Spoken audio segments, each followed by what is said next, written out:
Bonjour et bienvenue dans cette Minute Calva sur la thématique des outils de résolution de problèmes. Dans le dernier épisode, nous avons fait la connaissance de Monsieur Pareto. Aujourd'hui, nous allons voir ce qu'a développé Monsieur Ishikawa pour vous aider dans cet aspect de la gestion de la qualité.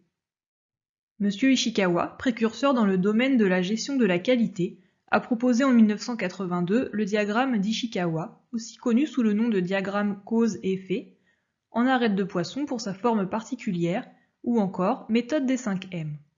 Cet outil est utile à l'étape d'identification des causes de notre processus de résolution de problèmes. Il peut servir aussi bien dans la gestion des risques a priori que dans celle a posteriori.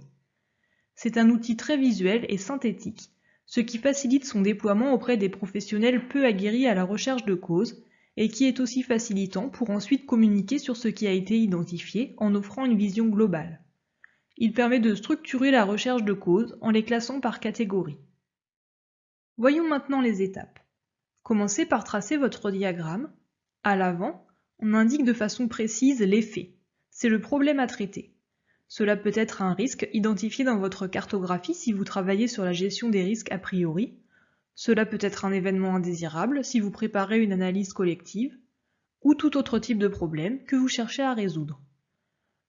Prenons par exemple le cas d'une erreur de dose médicamenteuse. Tracez ensuite les 5 branches ou arêtes qui correspondent aux 5 catégories au sein desquelles la méthode permet de classer les causes. Les 5 M classiques sont les suivants. Le milieu, ce qui concerne l'environnement de travail, comme l'intensité sonore, la luminosité, une localisation, la distance entre deux zones. Le matériel, sous-entendu les machines, le système informatique, qui sont susceptibles de dysfonctionnement, de panne, d'obsolescence. La matière, ce sont les ressources utilisées, les produits comme les médicaments, les consommables. Les méthodes, les procédures, organisation du service, de la structure, la prise en charge médicamenteuse. Et enfin, les moyens humains, tout ce qui concerne les professionnels, les équipes. On s'intéresse ici au niveau de formation, à l'état physique et psychologique, à la culture sécurité, mais aussi à l'absentéisme, au manque de personnel. En fonction du problème, il est possible d'ajouter ou de remplacer une des arêtes par d'autres plus adaptées. Le management, avec un manque d'encadrement, une communication inadaptée. Le médicament, qui peut être ajouté en cas de problème lié plus spécifiquement au circuit du médicament. Ou le malade, pour des causes liées au patient. Les catégories classiques ont été instaurées car elles étaient adaptées à la résolution de la majorité des problèmes rencontrés dans un système de production. Rien ne vous oblige bien sûr à les utiliser, ni à chercher des catégories commençant par la lettre M. Proposez vos catégories en fonction de votre problème.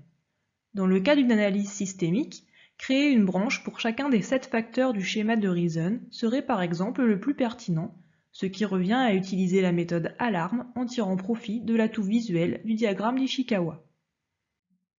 On complète ensuite les branches avec les causes que l'on peut identifier. D'abord avec une branche primaire, exemple dans la catégorie méthode, un problème avec une procédure, puis avec une branche secondaire si une précision est nécessaire, procédure inadaptée, non accessible.